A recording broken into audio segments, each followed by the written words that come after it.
Hi all, എല്ലാവർക്കും നമസ്കാരം. അറിവിന്റെ പേടകത്തിലേക്ക് എല്ലാവർക്കും സ്വാഗതം. അപ്പൊ നമ്മൾ ഇന്ന് ഡേ 35 ആയിട്ടോ. നമ്മൾ ഡേ 35 ആകുമ്പോഴത്തേക്കും തന്നെ നമ്മൾ ഓൾമോസ്റ്റ് നമ്മുടെ സിലബസ് എല്ലാം കവർ ചെയ്തു. ഞാൻ 2 ക്ലാസ്സുകളിലായിട്ട് നിങ്ങളോട് ചോദിച്ചിരുന്നു, നമ്മൾ സിലബസ് ഒക്കെ കവർ ചെയ്തു, ഏകദേശം ഓൾമോസ്റ്റ് എല്ലാ പോർഷൻസും ടച്ച് ചെയ്ത് നമ്മൾ ഏകദേശമൊക്കെ ആയി. അപ്പൊ ഇനിയിപ്പോ ഏതെങ്കിലും പോർഷൻസ് വിട്ടുപോയതുണ്ട്, അല്ലെങ്കിൽ നിങ്ങൾക്ക് ഏതെങ്കിലും സ്പെഷ്യൽ ടോപ്പിക് വേണമെന്ന് പറഞ്ഞാൽ പറഞ്ഞോളൂ എന്ന് കമന്റ് ചെയ്തോളൂ. ഞാൻ പറഞ്ഞിട്ടുണ്ടായിരുന്നു, നിങ്ങൾ ആരും തന്നെ ഒന്നും പറഞ്ഞില്ല.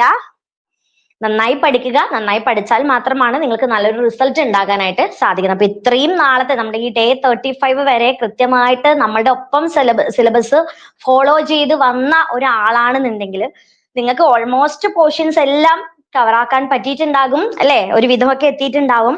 അപ്പോൾ അതും കൂടെ ഒന്ന് ഓർത്തിട്ട് ഒരു മാസത്തിനുള്ളിൽ വേണം നമ്മൾ പഠിച്ചെടുക്കണമെങ്കിൽ നമുക്ക് ഹാർഡ് വർക്കും സ്മാർട്ട് വർക്കും ചെയ്താൽ മാത്രമാണ് നിങ്ങളുടെ വിജയത്തിലേക്ക് എത്തുക. ഓരോ നാളും നിങ്ങളുടെ വിജയക്കുതിരിപ്പിക്കുള്ള ഓരോ ദിവസങ്ങൾ നല്ലൊരു ചുവടുവെപ്പ് ആയിക്കോട്ടെ എന്ന് പറയുകയാണ്. അതിനു വേണ്ടിയിട്ട് തന്നെ നിങ്ങൾ ശ്രമിക്കുക കേട്ടോ. അപ്പൊ നമ്മൾ ഇന്ന് സംസാരിച്ച സമയം കളയുന്നില്ല, പറഞ്ഞ പോലെ തന്നെ നമ്മൾ ഓൾമോസ്റ്റ് നമ്മുടെ പോർഷൻസ് എല്ലാം കംപ്ലീറ്റ് ചെയ്തു. ഓക്കെ, അപ്പോ നമ്മൾ ഇനിയിപ്പോ ഡേ ലൈവ് ദിവസവും നമ്മൾ ഡേ എക്സാം ഇല്ല, നമുക്ക് മോഡൽ എക്സാംസ് ചെയ്ത് നോക്കാം. ഇതിൽ ഞാൻ വീണ്ടും പറയാണ്, നമ്മുടെ ചാനൽ അറിവിന്റെ പേടകമാണ്. ഇതുവരെ സബ്സ്ക്രൈബ് ചെയ്യാത്ത എന്റെ കൂട്ടുകാരെങ്കിലും ഉണ്ടെങ്കിൽ വേഗം നമ്മുടെ ചാനൽ ഒന്ന് സബ്സ്ക്രൈബ് ചെയ്തോളൂ. തൊട്ടടുത്ത് കാണുന്ന ബെലൈക്കൺ കൂടി ഒന്ന് എനേബിൾ ചെയ്താൽ മാത്രമാണ് നമ്മളിടുന്ന എല്ലാ വീഡിയോസും അതുപോലെ തന്നെ ക്ലാസ്സുകളും നിങ്ങൾക്ക് നോട്ടിഫിക്കേഷൻ ആയിട്ട് തന്നെ ലഭിക്കുന്നത്. ഓക്കെ, അത് മാത്രമല്ല നമ്മുടെ ക്ലാസ്സുകളൊക്കെ ഇഷ്ടമാവുകയാണെങ്കിൽ ലൈക്ക് ചെയ്യാനും ഷെയർ ചെയ്യാനും മറക്കരുതേ. ഓക്കെ അല്ലേ? അപ്പൊ നമ്മുടെ കമന്റ് ബോക്സിൽ നമ്മുടെ ഫ്രീ ക്ലാസ്സുകളുടെ ലിങ്ക് കൊടുക്കാം കേട്ടോ. ഫ്രീ ക്ലാസ്സുകളിലൊക്കെ ജോയിൻ ചെയ്ത് പഠിക്കുക. ഓക്കെ അല്ലേ? നമുക്ക് നമ്മുടെ ക്ലാസ്സിലോട്ട് കിടക്കാം. ഇതാണ് നമ്മുടെ ചാനൽ, പ്രസന്ന മാമിന്റെ ചാനലാണ് അറിവിന്റെ പേടകം. നമ്മുടെ എയിം സ്റ്റഡി സെന്ററിന്റെ അതുപോലെ തന്നെ അറിവിന്റെ പേടകത്തിലെയും എല്ലാ പെയ്ഡ് ക്ലാസ്സുകളും നമ്മൾ പ്രൊവൈഡ് ചെയ്യുന്നത് ഈ ഒരു ഫ്രീ ലേണിംഗ് ആപ്പ് വഴിയാണ്. ജനറൽ PSCയുടെ ലോങ് ബാച്ചിലേക്കുള്ള അഡ്മിഷൻസ് ആരംഭിച്ചിട്ടുണ്ട്. അപ്പൊ നമുക്ക് നമ്മുടെ ഡേ 35 കടക്കാം. ഡേ 35 അതുപോലെ നമ്മുടെ ലാസ്റ്റ് ക്ലാസ് ആണ്. ഇനിയിപ്പോ നമുക്ക് കുറച്ചധികം സിലബസ് ഒന്നും കവർ ചെയ്യാനില്ലല്ലോ അല്ലെ, അതായത് അധികം സിലബസ് ഒന്നും, അതായത് ഫുള്ള് നോട്ടൊന്നും ഇല്ല. നമ്മൾ ഓൾമോസ്റ്റ് നമ്മുടെ സിലബസ് ഒക്കെ കവർ ചെയ്തു. കുറേ അധികം 35 ഡേയ്സ് കൊണ്ട് 35 എക്സാം നമ്മൾ എഴുതി, കുറേ അധികം ടോപ്പിക് നമ്മൾ പഠിച്ചു അല്ലെ. നമുക്കിനി മോഡൽ എക്സാംസ് ചെയ്യാം, അതിനുള്ള സമയമേ ഉള്ളൂ.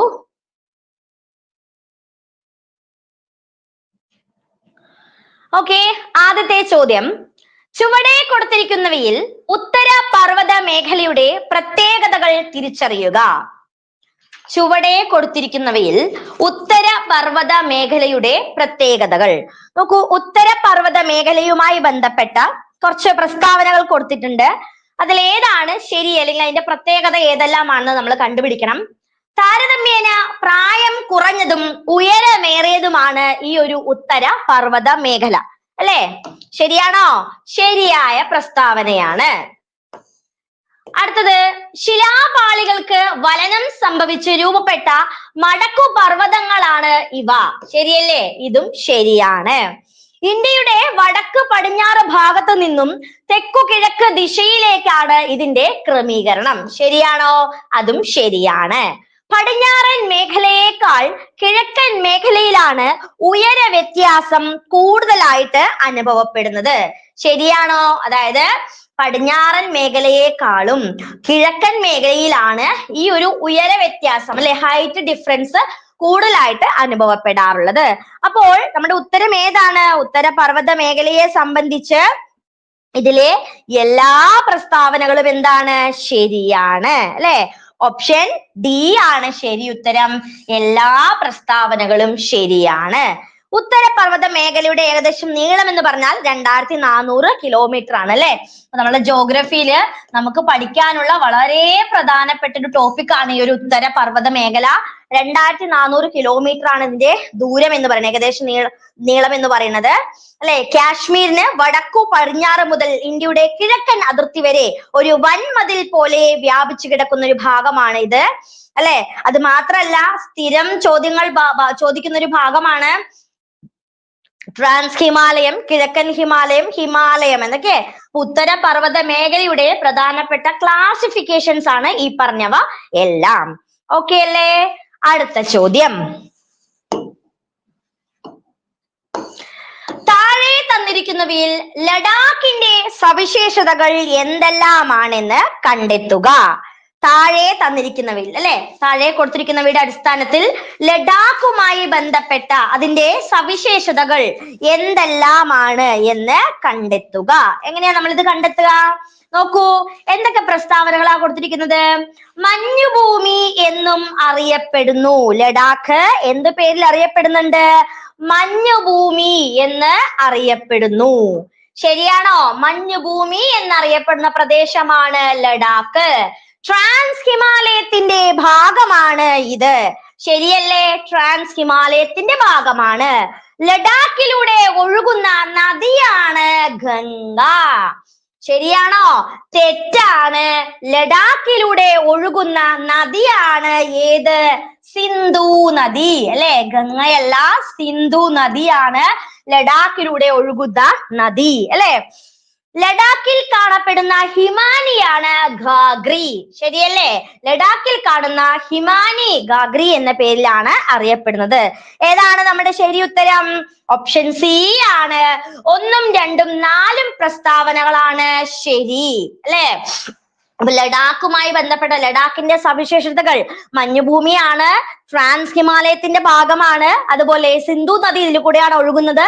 ലഡാക്കിൽ മാത്രം കാണപ്പെടുന്ന ഹിമാനിയാണ് ഗാഗ്രി. ഓക്കെ അല്ലേ? മാത്രല്ല ഗ്രേറ്റ് ഹിമാലയത്തിൽ ജമ്മുവിനെ കിഴക്കായിട്ട് സ്ഥിതി ചെയ്യുന്ന ഒരു ഭാഗം കൂടിയാണ് ഈ ഒരു ലഡാക്ക്.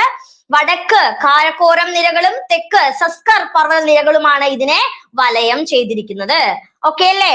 അടുത്ത ചോദ്യം, ഹിമാലയത്തെ സംബന്ധിച്ച വസ്തുതകൾ വിലയിരുത്തി തെറ്റായവ കണ്ടെത്തുക. അല്ലെ? ഹിമാലയവുമായി ബന്ധപ്പെട്ട വസ്തുതകളിൽ തെറ്റായവ മാത്രം പറഞ്ഞാൽ മതി. നോക്കിക്കോളൂ, ടെക്ടോണിക് ജന്യങ്ങളായ ഭൂപ്രദേശങ്ങൾക്ക് ഉദാഹരണമാണ് ഈ ഹിമാലയം. ശരിയാണോ? ശരിയാണ് അല്ലെ? ടെക്ടോണിക് ജന്യമായ ഭൂപ്രദേശ ഉദാഹരണമാണ് ഏത്? ഹിമാലയം. ഓക്കെ അല്ലേ? അടുത്ത പ്രസ്താവന നമുക്ക് നോക്കാം. കിഴക്കൻ പ്രദേശങ്ങളിലേക്ക് പോകുന്തോറും പർവ്വതങ്ങളുടെ ഉയരം കൂടുന്നു. ശരിയാണോ? കിഴക്കൻ പ്രദേശങ്ങളിലേക്ക് പോകുന്തോറും പർവ്വതങ്ങളുടെ ഉയരം എന്ത് ചെയ്യുന്നു? കുറയുന്നു. കുറയുകയാണ് ചെയ്യുന്നത്, കൂടുന്നില്ല, കുറയുന്നു. അരുണാചൽ പ്രദേശിൽ ഹിമാലയത്തിന്റെ വീതി 400 കിലോമീറ്റർ ആണ് അല്ലെ? അരുണാചൽ പ്രദേശില് ഹിമാലയത്തിന്റെ വീതി എത്രയാണ്? 400 കിലോമീറ്റർ അല്ല, അത്രയൊന്നുമില്ല, 150 കിലോമീറ്റർ ആകുന്നു. 150 അല്ലെ? അടുത്തത്, എവറസ്റ്റ് കൊടുമുടി സ്ഥിതി ചെയ്യുന്ന പർവ്വത നിരയാണ് ഈ ഒരു ഹിമാലയം.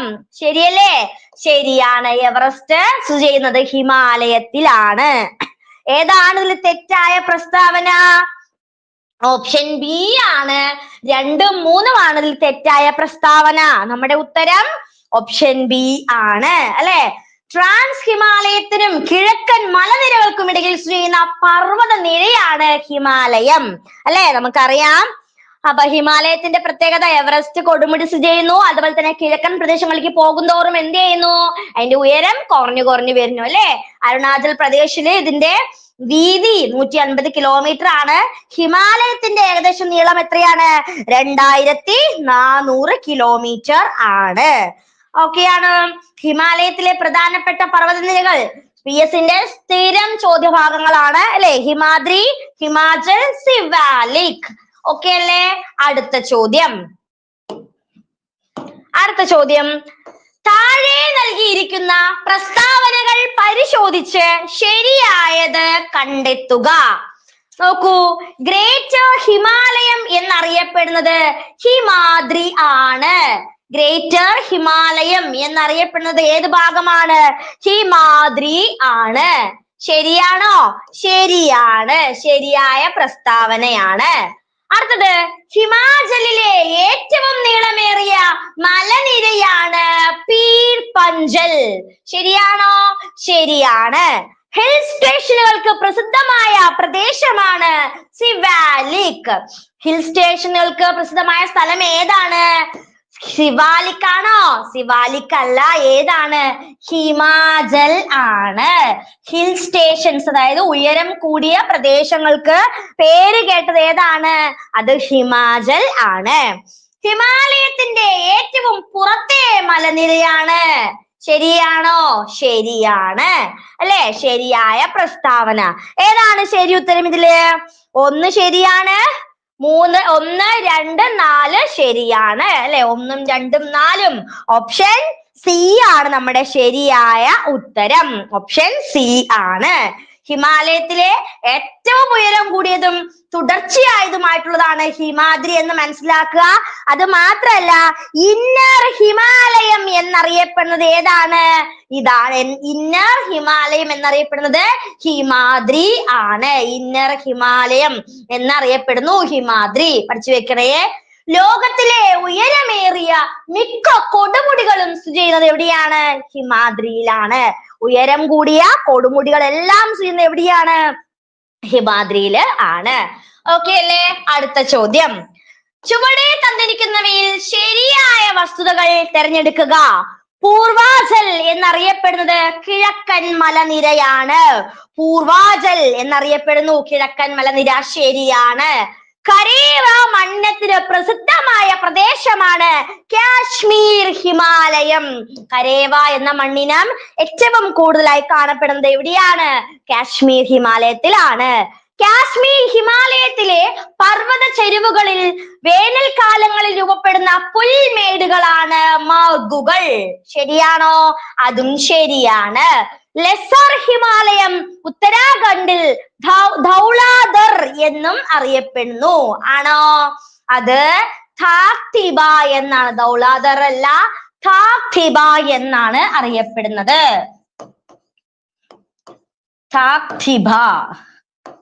ഥാക്തിബ എന്നാണ് അറിയപ്പെടുന്നത്. ലെസർ ഹിമാലയം ഉത്തരാഖണ്ഡില് ഥാക്തിബ എന്ന പേരിൽ അറിയപ്പെടുന്നു.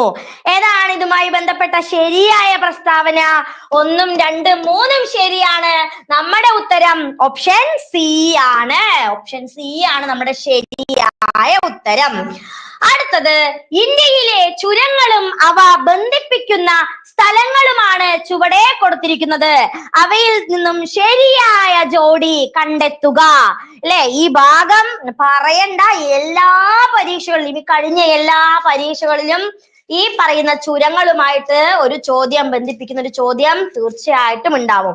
അത്ര ഇമ്പോർട്ടന്റ് ആയിട്ടുള്ള ഒരു ഭാഗമാണ്. മിസ് ചെയ്യാണ്ട് ജോഗ്രഫിന്ന് പഠിച്ചിട്ട് പോകേണ്ട ഒരു ടോപ്പിക് ആണ് ഇത് കേട്ടോ. ഏതാണ് ശരി ഉത്തരം? സജിത്ത് ഉത്തരം പറഞ്ഞിട്ടുണ്ട്. Very good.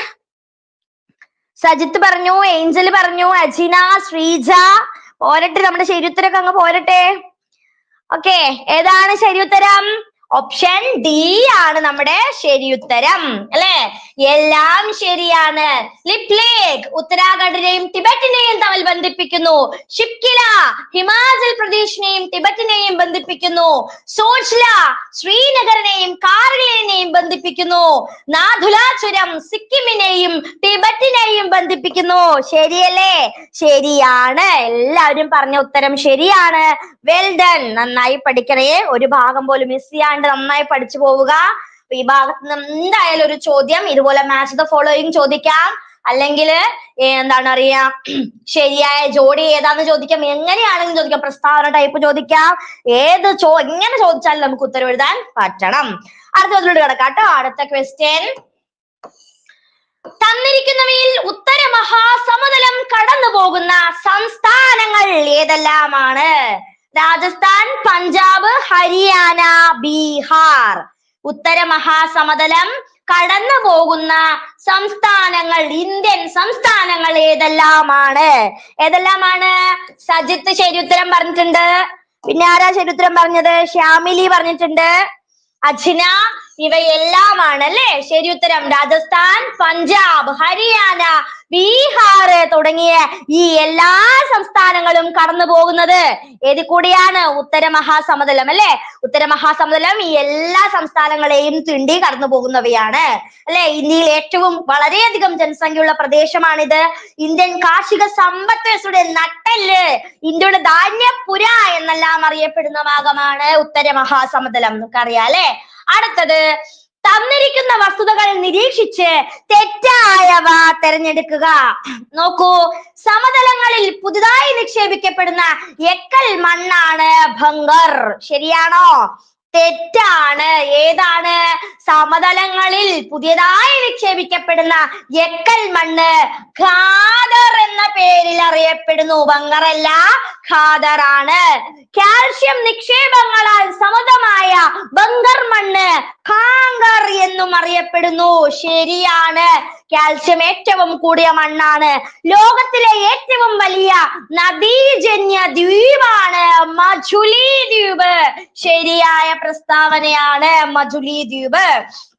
അടുത്തത്, ഗംഗാ സമതലത്തിലെ മഴയുടെ അളവ് കിഴക്ക് നിന്നും പടിഞ്ഞാറ് ഭാഗത്തേക്ക് പോകുന്തോറും കൂടി വരുന്നു. ശരിയാണോ? തെറ്റാണ്. കാരണം ഗംഗാ സമതലത്തിലെ മഴയുടെ അളവ് കിഴക്ക് നിന്നും പടിഞ്ഞാറോട്ട് പോകുന്തോറും എന്ത് ചെയ്യുന്നു? കുറഞ്ഞു വരുന്നു. അതുകൊണ്ടാണ് പടിഞ്ഞാറൻ ഭാഗങ്ങളിൽ കുറവ് മഴ അനുഭവപ്പെടുന്നത്, അല്ലെ? ഏതാണ് നമ്മുടെ ശരിയായിട്ടുള്ള ഉത്തരം? ഇവിടെ 1ഉം 4ഉം മാത്രമാണ് തെറ്റായ പ്രസ്താവന. ഓപ്ഷൻ ഡി ആണ്, കുറയുന്നു. ശരിയാണ് കേട്ടോ ശ്യാമിലി, റൈറ്റ് ആൻസർ. അടുത്ത ചോദ്യം, ചുവടെ കൊടുത്തിരിക്കുന്നവയിൽ നിന്നും ഉപദ്വീപീയ പീഠഭൂമിയിലെ ഭൗതിക സവിശേഷതകൾ കണ്ടെത്തുക. ഉപദ്വീപീയ പീഠഭൂമിയിലെ ഭൗതിക സവിശേഷതകൾ നോക്കൂ. ആരവല്ലി പർവ്വതനിര, പശ്ചിമഘട്ടം, ഡക്കാൻ പീഠഭൂമി, ഛോട്ടാ നാഗ്പൂർ. ഏതാണ് ഇതിലെ ഉപദ്വീപീയ പീഠഭൂമിയിലെ ഭൗതിക സവിശേഷതകൾ? ഏതൊക്കെയാണ്? ഏതാണ് ശരി ഉത്തരമായിട്ട് വരുന്നത്? സജിത്ത് ശരി ഉത്തരം പറഞ്ഞു, സിനി പറഞ്ഞു, ഏഞ്ചൽ പറഞ്ഞു, അജീന പറഞ്ഞു. ഏതാണ് ശരി ഉത്തരം? ഓപ്ഷൻ ഡി ആണ്. ആരവല്ലി, പശ്ചിമഘട്ടം, ഡക്കാൻ പീഠഭൂമി, ഛോട്ടാ നാഗ്പൂർ ഇവയെല്ലാം എന്തുമായി ബന്ധപ്പെട്ടാണ്? ഉപദ്വീപിയിലെ പീഠഭൂമിയിലെ ഭൗതിക സവിശേഷതകളാണ്, അല്ലെ? ഉപദ്വീപീയ പീഠഭൂമി ധാതുക്കളുടെ കലവറ എന്നാണ് അറിയപ്പെടുന്നത്. പീഠഭൂമിയുടെ വടക്ക് പടിഞ്ഞാറ് ഭാഗത്ത് കാണപ്പെടുന്ന മണ്ണിനമാണ് കറുത്ത മണ്ണ്.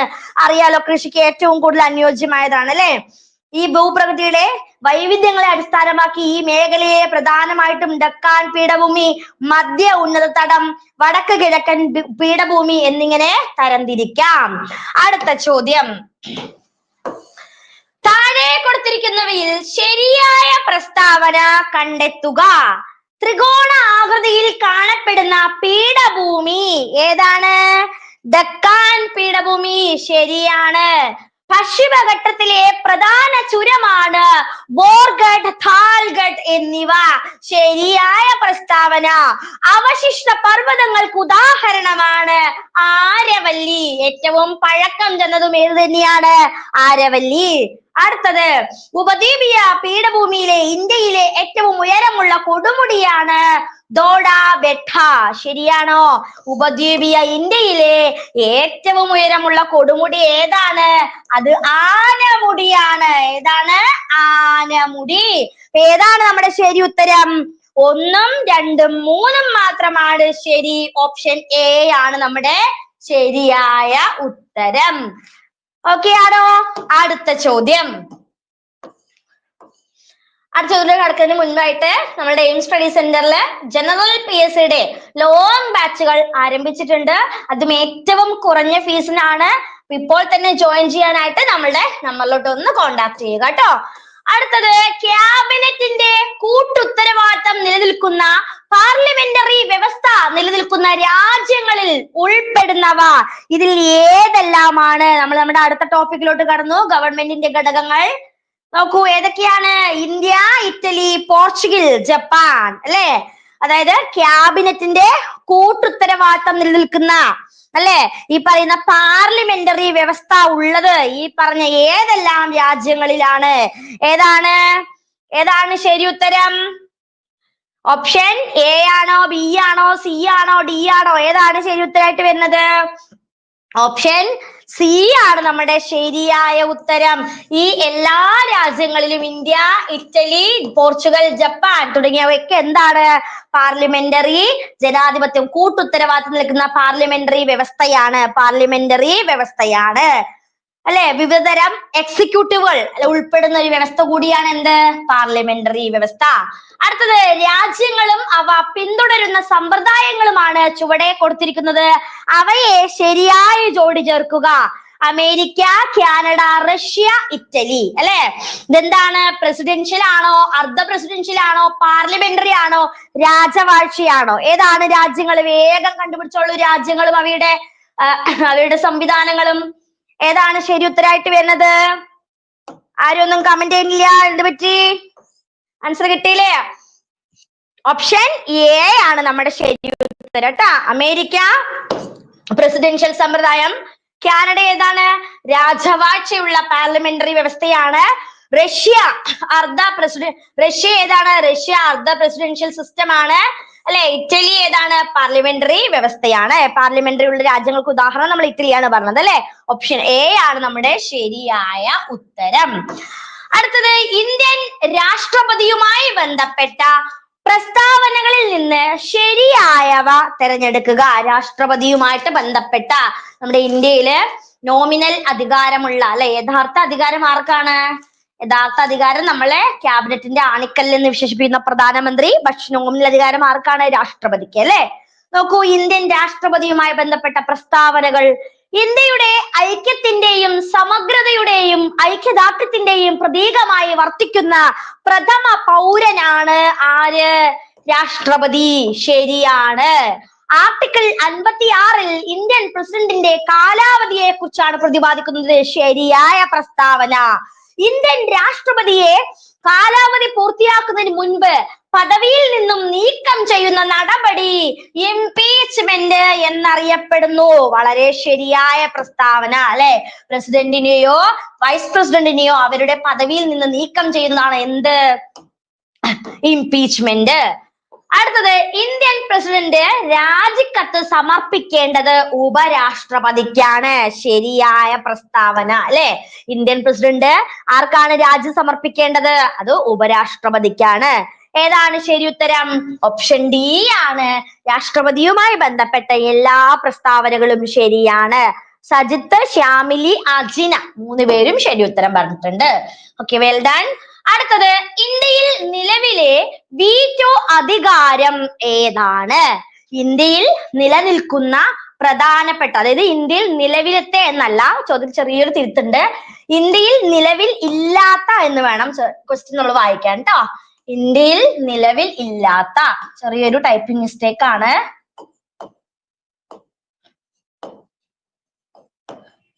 ഇന്ത്യയിൽ നിലവിൽ ഇല്ലാത്ത വീറ്റോ അധികാരം: absolute veto, suspensive veto, pocket veto, qualified veto. ഏത് വീറ്റോ ആണ് നമ്മുടെ ഇന്ത്യയിൽ ഇല്ലാത്തത്? ഇന്ത്യയിൽ നിലവിൽ ഇല്ലാത്ത വീറ്റോ അധികാരം ഏതാണ്? ഏതാണ്? ഓപ്ഷൻ ഡി ആണ്. സജിത്ത് ശരി ഉത്തരം പറഞ്ഞിട്ടുണ്ട്. ആരൊക്കെ ഉത്തരം പറഞ്ഞ? S music option B. Angel പറഞ്ഞു, ശ്യാമിലി പറഞ്ഞു, ശ്രീജ പറഞ്ഞു അല്ലെ. ക്വാളിഫൈഡ് വീറ്റോ ആണ്. ക്വാളിഫൈഡ് വീറ്റോ എന്ന് പറഞ്ഞാല് ഉയർന്ന ഭൂരിപക്ഷത്തോടെ നിയമനിർമ്മാണ സഭയ്ക്ക് അസാധുവാക്കാൻ കഴിയുന്ന വീറ്റോ അധികാരമാണ് ക്വാളിഫൈഡ് വീറ്റോ. ഇത് മാത്രമാണ് ഇന്ത്യയിൽ നിലവിൽ ഇല്ലാത്തത്. ബാക്കി എല്ലാതും ഇന്ത്യയിൽ നിലവിലുള്ളതാണ്. ചുവടെ കൊടുത്തിരിക്കുന്നവയിൽ നിന്ന് ഉപരാഷ്ട്രപതിയുമായി മത്സരിക്കുന്നതിന് ആവശ്യമായ യോഗ്യതകൾ എന്തെല്ലാമാണ്? അല്ലെ, അതായത് ഉപരാഷ്ട്രപതി, പ്രസിഡന്റ് കഴിഞ്ഞാൽ പിന്നെ പ്രാധാന്യമുള്ളത് ആർക്ക് തന്നെയാണ്? ഉപരാഷ്ട്രപതിക്കാണ് അല്ലെ. ഉപരാഷ്ട്രപതിയായി മത്സരിക്കാൻ ആവശ്യമുള്ള യോഗ്യതകൾ ഈ പറഞ്ഞവയിൽ എന്താണ്? വേഗം കണ്ടെത്തിക്കോളൂ. പാർലമെന്റിൽ അംഗമല്ലാണ്ട് പാർലമെന്റിലെ ഒരു സഭയായിട്ടുള്ള രാജ്യസഭയ്ക്ക് അധ്യക്ഷത വഹിക്കുന്ന ഒരേ ഒരു വ്യക്തിയെ ഉണ്ടാവുള്ളൂ. അതാരാണ്? അത് നമ്മുടെ ഉപരാഷ്ട്രപതിയാണ്. ആൻസർ എത്തിക്കഴിഞ്ഞു. സ്നേഹ ശരി ഉത്തരം പറഞ്ഞു. ശ്യാമിലി, ശ്രീജ 3 പേരും ശരി ഉത്തരാണ് പറഞ്ഞത്. ഓപ്ഷൻ എ ആണ്. ഇവയെല്ലാം ശരിയാണ് അല്ലെ. നോക്കാം, ഇന്ത്യൻ പൗരനായിരിക്കണം. അത് ബേസിക് ആയിട്ടുള്ള കാര്യമാണ്. 35 വയസ്സ് പൂർത്തിയായിരിക്കണം. ഒരു രാജ്യസഭ അംഗത്തിനുള്ള എല്ലാ യോഗ്യതകളും ഉണ്ടായിരിക്കണം. രാജ്യസഭയിൽ അംഗമായിരിക്കണം നിർബന്ധമില്ല. ആദായം പറ്റുന്ന പദവികൾ കേന്ദ്ര സംസ്ഥാന സ്ഥാപനങ്ങളിൽ വഹിക്കരുത്. അതും വളരെ ബേസിക് ആയിട്ടുള്ള ഒരു കാര്യമാണ്. ഓപ്ഷൻ എ ആണ് നമ്മുടെ ശരിയായ ഉത്തരം. ഇവയെല്ലാമാണ് യോഗ്യതകൾ. താഴെ പറയുന്ന പ്രസ്താവനകൾ പരിഗണിച്ച് അതിൽ തെറ്റായവ കണ്ടെത്തുക. ഇന്ത്യൻ പാർലമെന്റിന്റെ അപ്പർ ചേംബർ എന്ന് പറയുന്നത് ഒരു സ്ഥിരം സഭയാണ്. ശരിയോ തെറ്റോ? അപ്പർ ചേംബർ ഒരു സ്ഥിരം സഭയാണ്. ഏതാണ്? രാജ്യസഭ ഒരു സ്ഥിരം സഭയാണ്. രാജ്യസഭയിലെ എല്ലാ അംഗങ്ങളെയും തെരഞ്ഞെടുക്കുന്നത് ആനുപാതിക പ്രാതിനിധ്യ വ്യവസ്ഥയുടെ അടിസ്ഥാനത്തിൽ ആണ്. ആണോ? അല്ല, തെറ്റാണ്. അല്ലെ? രാജ്യസഭയില് ആൾക്കാരെ എന്ത് ചെയ്യുന്നു? നോമിനേറ്റ് ചെയ്യും. രാഷ്ട്രപതിക്ക് നോമിനേറ്റ് ചെയ്യാം അല്ലെ? 12 ആൾക്കാരെ രാഷ്ട്രപതിക്ക് നോമിനേറ്റ് ചെയ്യാം. അതിന്റെ ചെയർമാൻ അതിന്റെ അംഗങ്ങളിൽ നിന്ന് തെരഞ്ഞെടുക്കപ്പെടുന്നു. ശരിയാണോ? ചെയർമാൻ എപ്പോഴും ആരായിരിക്കും? വൈസ് പ്രസിഡന്റ് ആയിരിക്കും. ഏതാണ് ശരി ഉത്തരം? 2ഉം 3ഉം തെറ്റായ പ്രസ്താവന. 2ഉം 3ഉം മാത്രമാണ് തെറ്റായ പ്രസ്താവന. അടുത്ത ചോദ്യം, പാർലമെന്റ് നടപടിക്രമങ്ങളുമായി ബന്ധപ്പെട്ട പ്രസ്താവനകളിൽ നിന്നും ശരിയായവ തിരഞ്ഞെടുക്കുക. അല്ലെ? നോക്കൂ, 2014 മുതൽ രാജ്യസഭയിൽ ചോദ്യോത്തര വേള ആരംഭിക്കുന്നത് 12 മണിക്കാണ്. അല്ലെ? ചോദ്യോത്തര വേള, ഇത് എന്ത് വിഷയത്തിൽ വേണമെങ്കിലും ചോദ്യങ്ങൾ ചോദിക്കാനും അല്ലെങ്കിൽ ചോദ്യോത്തര വേളയാണ് 12 മണി മുതൽ. മുൻകൂർ നോട്ടീസ് നൽകാതെ അടിയന്തര പ്രാധാന്യമുള്ള വിഷയങ്ങൾ ഉന്നയിക്കാനുള്ള അവസരമാണ് ശൂന്യവേള. കേട്ടിട്ടില്ലേ? 0 അവർ അല്ലെങ്കിൽ ശൂന്യവേള. ശരിയാണ്. പൊതു താല്പര്യമുള്ള വിഷയങ്ങളിൽ സഭയുടെയും സർക്കാരിന്റെയും ശ്രദ്ധ ആകർഷിക്കുന്നതിനുള്ള നടപടിക്രമം റെസൊല്യൂഷൻസ് എന്ന പേരിൽ അറിയപ്പെടുന്നു. ശരിയാണോ? ശരിയാണ്. സഭയുടെ ഒരു സെഷൻ അവസാനിപ്പിക്കുമ്പോൾ പ്രൊരാഗേഷൻ, അതായത് അവസാനിപ്പിക്കുന്നതിനെ പ്രൊറോഗേഷൻ എന്നാണ് പറയുന്നത്. ശരിയല്ലേ? ശരിയായ പ്രസ്താവനയാണ്. ഓപ്ഷൻ എ ആണ് ശരി ഉത്തരം. ഈ പറഞ്ഞ എല്ലാ പ്രസ്താവനകളും ശരിയാണ്. ഓക്കെ ആണല്ലേ? അടുത്ത ചോദ്യം, പുതിയ ലോകസഭയിലേക്ക് തെരഞ്ഞെടുക്കാത്ത നിലവിലുള്ള ലോകസഭയിലെ അംഗങ്ങളെ വിളിക്കുന്ന പേര് എന്താണ്? ഇതേപോലുള്ള ക്വസ്റ്റ്യൻസ് പരീക്ഷയ്ക്ക് പ്രതീക്ഷിക്കാം. പുതിയ ലോകസഭയിലേക്ക് തെരഞ്ഞെടുക്കാത്ത നിലവിലുള്ള ലോകസഭയിലെ അംഗങ്ങളെ എന്ത് പേരിൽ വിളിക്കും? ലെയിം ഡക്ക് ആണോ? ഡെലിമിനേറ്റേഷൻ ആണോ? ഫിലിബസ്റ്റർ ആണോ? അതോ ഇവയൊന്നും അല്ല. ഏതാണ് ഇതിൽ ശരി ഉത്തരമായിട്ട് വരുന്നത്?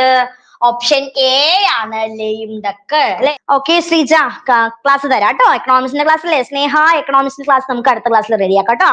ഓക്കെ ആണല്ലോ? അപ്പൊ എല്ലാവർക്കും ഈദ് മുബാറക്. ഒന്നുകൂടി ഈദ് മുബാറക് ആശംസിക്കുകയാണ്. എയിംസിന്റെ പേരിലും അറിവിന്റെ പേടകത്തിന്റെ പേരിലും എന്റെ വ്യക്തിപരമായ പേരിലും നിങ്ങൾക്ക് എല്ലാവർക്കും happy Eid Mubarak. Okay, thank you all of you. നന്നായി പഠിക്കുക, നിങ്ങളുടെ ജോലിയിലേക്ക് ഉയരുക.